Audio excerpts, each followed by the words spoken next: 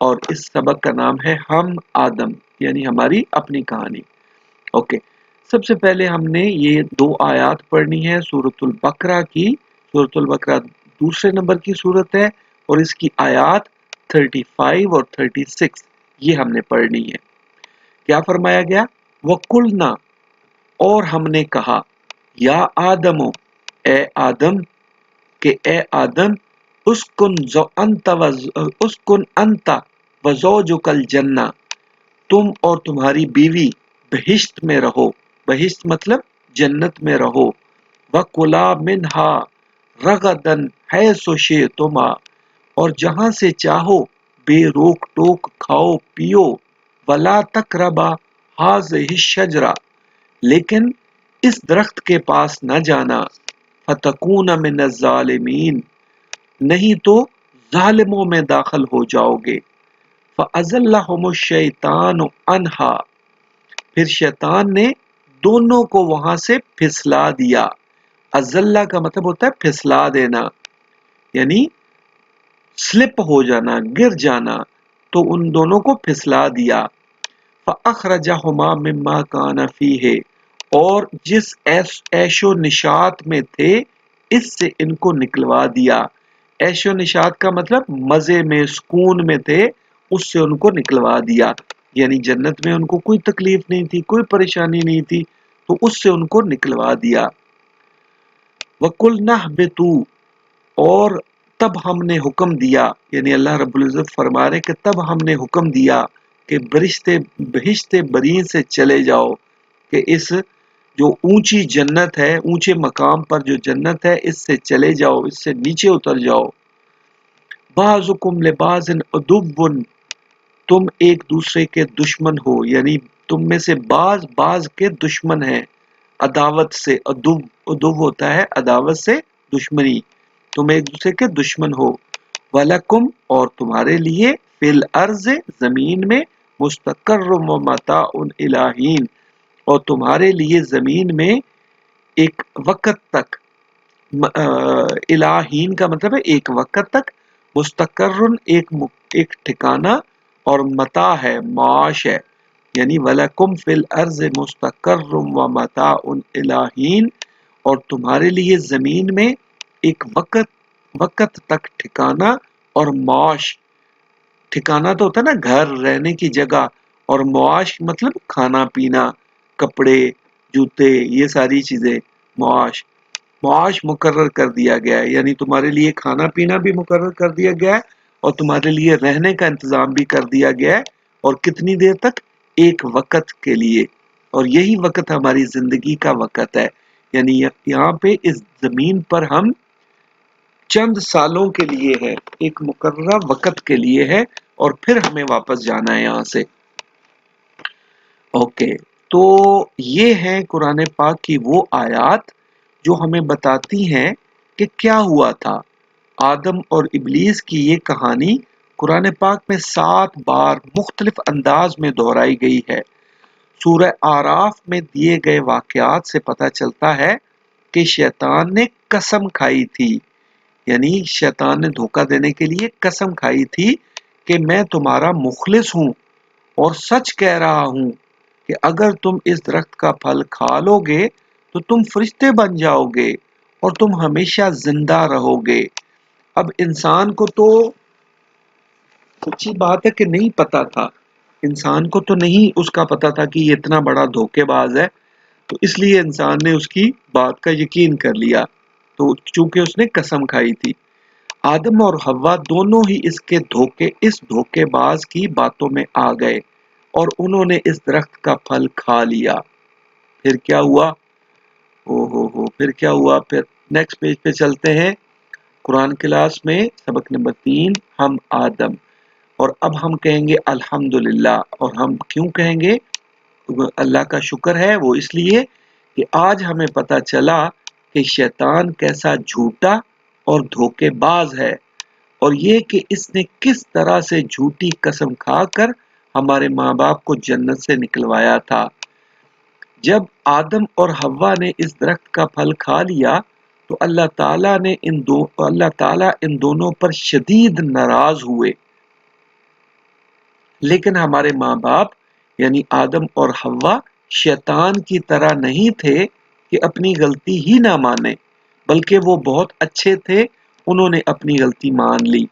تو یہ دیکھیں انسان اور شیطان میں یہ فرق ہے کہ انسان سے اگر غلطی ہو جائے تو وہ اپنی غلطی مان لیتا ہے، اپنی غلطی سے توبہ کر لیتا ہے، لیکن شیطان آگے جو ہے وہ ڈٹ گیا تھا کہ نہیں بھئی میں نے غلطی کی نہیں ہے، وہ غلطی نہیں مان رہا تھا، بلکہ اس نے الٹا اللہ سبحانہ وتعالیٰ سے کہا کہ آپ نے مجھے جو ہے وہ خراب کیا ہے، آپ میرے دل میں جانتے تھے کہ میرے دل میں غرور ہے، آپ نے سب کو دکھا دیا کہ اس کے دل میں غرور ہے، اگر آپ نہ کہتے کہ سجدہ کرو تو یہ بات ہی نہ ظاہر ہوتی۔ تو شیطان نے غلطی نہیں مانی تھی، لیکن ہمارے ماں باپ نے آدم اور حوا نے غلطی مان لی تھی۔ اس لیے ہمیں بھی یہ سبق ملتا ہے کہ اگر ہم سے کبھی غلطی ہو جائے تو ہمیں اپنی غلطی مان لینی چاہیے، اس میں کوئی بری بات نہیں، بلکہ اس میں اچھی بات ہے۔ اچھا پھر کیا ہوا؟ اور اللہ تعالیٰ سے معافی مانگی، یعنی غلطی مانی اور معافی مانگی، اور وعدہ کیا کہ آئندہ وہ شیطان کی بات نہیں مانیں گے۔ رائٹ، یہاں تک تو بات ہو گئی۔ تو اس طرح معافی مانگ لینے کی وجہ سے وہ بچ گئے، یعنی وہ معافی مانگ لینے کی وجہ سے بچ گئے، لیکن اللہ تعالیٰ نے ان سب کو یعنی انسانوں اور جنوں کو سب کو زمین پر بھیج دیا اور فرمایا کہ ٹھیک ہے، اب جنوں اور انسانوں میں سے جو میرے حکموں کو مانے گا اور نیک کام کرے گا وہی واپس اس جنت میں آئے گا۔ یعنی جنت جو ہے جس طرح زمین انسانوں کے لیے اور جنوں دونوں کے لیے ہے، جنت بھی انسانوں اور جنوں کے لیے دونوں کے لیے ہے، لیکن جنت میں انسانوں اور جنوں میں سے وہی جائے گا جو اچھے کام کرے گا، اللہ رب العزت کے حکموں کو مانے گا۔ اور یہاں سے ہمیں پتہ چلتا ہے کہ جن بھی سارے ابلیس کی طرح نہیں ہیں، بلکہ جنوں میں اچھے جن بھی ہیں، مسلمان جن بھی ہیں۔ قرآن پاک سے ایک اور جگہ سے آپ کو پتہ چلے گا کہ جن جو ہیں وہ قرآن پاک انہوں نے پڑھا اور وہ مسلمان جن ہیں۔ تو جنوں اور انسانوں میں سے جو بھی اچھے کام کرے گا، اللہ رب العزت کے حکموں کو مانے گا، تو وہ واپس جنت میں جائے گا، اور جو شیطان کے قدموں پر چلے گا اور گناہ کے کام کرے گا تو اسے شیطان ابلیس کے ساتھ جہنم میں ڈالا جائے گا۔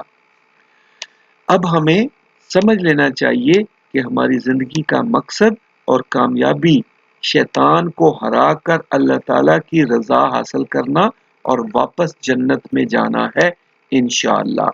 اور ساتھ میں یہ بھی سمجھ لیجئے کہ یہ زندگی جب کوئی فوت ہوتا ہے تو ہم بڑا روتے ہیں، چلاتے ہیں کہ فوت ہو گئے، تو فوت ہونا جو ہے وہ زندگی ختم ہوتی نہیں ہے اس سے، ہم صرف اس لیے روتے ہیں کہ اب وہ چلا گیا، یعنی اب ہمیں وہ اس زندگی میں نہیں ملے گا، جو بھی چلا جاتا ہے، لیکن جو چلا جاتا ہے وہ آخر میں دوبارہ ہمیں ملے گا، ہم نے اٹھنا ہے مر کے، یہ لازمی ہونا ہے، صحیح ہے نا؟ تو یہ زندگی ختم ہونے والی چیز نہیں ہے، موت صرف ایک نیند ہے، اس کے سوا کچھ نہیں۔ جس طرح ہم ہر روز رات کو سوتے ہیں اور صبح اٹھ جاتے ہیں، اسی طرح موت بھی ہے کہ شام کو سوئیں گے، صبح دوبارہ اٹھ جائیں گے، رائٹ؟ تو اس زندگی کو بہترین انداز میں اور اللہ رب العزت کے حکموں کے مطابق گزارنا اور شیطان کو ہرانا ہی ہماری زندگی کا مقصد ہے۔ اللہ تعالی ہماری مدد فرمائے، ہمیں اس بات کو سمجھنا، اس پر عمل کرنے کی توفیق عطا فرمائے۔ اب آپ کا کام ہمیشہ کی طرح کلاس ورک آپ کا 4 سوال بنانے ہیں، اور ہوم ورک آپ کا کہ یہی بات جو آج ہم نے پڑھی ہے کہ کیا غلطی ہوئی تھی، کس طرح غلطی ہوئی تھی اور کیوں غلطی ہوئی تھی، کہ اس نے قسم کھائی تھی، اس لیے یہ آدم اور حوا جو تھے وہ مان گئے اور انہوں نے پھل کھا لیا۔ تو یہ جو چیزیں ہیں یہ 4 لوگوں تک آپ نے پہنچانی ہے، 4 لوگوں کو بتانا ہے کہ آج ہم نے کیا پڑھا انشاءاللہ۔ اوکے، ٹیک کیئر اینڈ اللہ حافظ۔